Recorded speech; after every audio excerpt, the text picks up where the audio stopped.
روزہ ڈھال ہے۔ نبی کریم صلی اللہ علیہ وسلم نے ارشاد فرمایا روزہ ڈھال ہے۔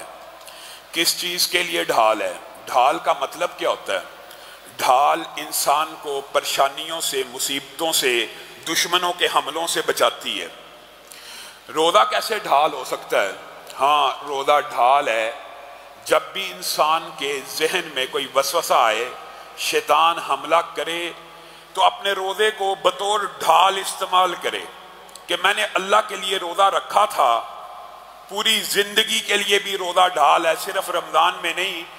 رمضان کے اندر تو ہم یہ سوچتے ہیں کہ ہم نے اللہ کے لیے پانی چھوڑا، برائی بھی چھوڑیں گے، اللہ کے لیے حلال چیزیں چھوڑی ہیں تو بری چیزیں بھی چھوڑیں گے،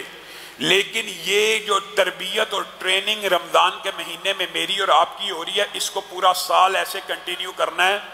کہ جب بھی کوئی برا خیال آئے تو روزے کو بطور ڈھال استعمال کیا جائے، اس دن روزہ رکھا جائے۔ نبی کریم صلی اللہ علیہ وسلم نے ارشاد فرمایا جس بندے کو حاجت ہو، بہت زیادہ خواہش ہو، مفہوم یہ ہے، اور اس کی شادی نہیں ہو رہی، وہ کیا کرے؟ وہ روزے رکھے، کیونکہ روزہ اس کے برے ارادوں کے درمیان میں ڈھال بن جائے گا، اور صرف اس کے برے ارادوں کے درمیان ڈھال نہیں بنے گا بلکہ کل قیامت کے دن نبی کریم صلی اللہ علیہ وسلم نے ارشاد فرمایا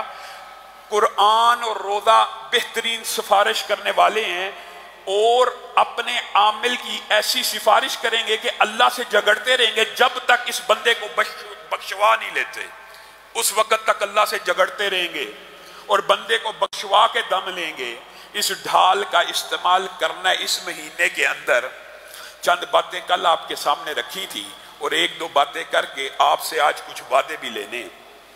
یہ وہ مہینہ ہے، آپ نے یہ آیتیں سنی ہوئی ہیں کہ انا انزلنا، اس رمضان شہر رمضان الذی انزل فیہ القرآن انا انزلناہ فی لیلۃ القدر۔ آپ کو پتہ ہے اس مہینے کے اندر قرآن نازل ہوا، اس میں تو کوئی اختلاف نہیں ہے،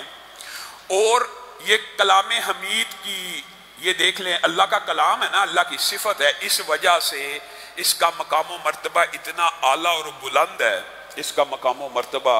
اتنا اعلیٰ اور بلند ہے کہ جس بستی پہ نازل ہوا اس کو اللہ نے ام القریٰ کہا، شہروں کی سردار۔ جس نبی پہ نازل ہوا وہ نبیوں کے سردار، جس مہینے میں نازل ہوا وہ مہینوں کا سردار، جس رات میں نازل ہوا وہ رات 1000 مہینے سے بھی افضل ہو گئی۔ اگر رمضان کے اندر ایک رات صرف اس کے نزول کی وجہ سے 1000 مہینوں سے بہتر ہے، اور یہاں پہ جو عام طور پہ مغالطہ اس کو بھی دور کر لیجئے، بعض لوگ یہ سمجھتے ہیں کہ قرآن پاک کی یہ جو بعض آیات ہیں یہ شب برات کے حوالے سے آئی ہیں، یہ ساری کی ساری آیتیں اسی رات کے حوالے سے ہیں، تقدیر کے فیصلے، کتابت، رزق کے، یہ جتنی احادیث شب برات کے ساتھ بیان کی جاتی ہیں حقیقت میں وہ اسی لیلۃ القدر کے ساتھ خاص ہیں۔ لیلۃ القدر، قدر، آپ بتائیں پیچھے کوئی بہام رہ جاتا ہے کہ تقدیر کے فیصلے اللہ تعالیٰ جو جاری فرماتا ہے، ویسے تو یوم کتابت تقدیر میں ہر روز لکھ دیا، لیکن وہ فیصلے جو فرشتوں کو تھمائے جاتے ہیں ہر سال ریویو کر کے، بندے کے اعمال کی وجہ سے ریویو ہوتی رہتی ہے، تقدیر بھی، دعا تقدیر کو کئی مرتبہ بدل دیتی ہے، صدقہ آنے والی مصیبت کو ٹال دیتا ہے۔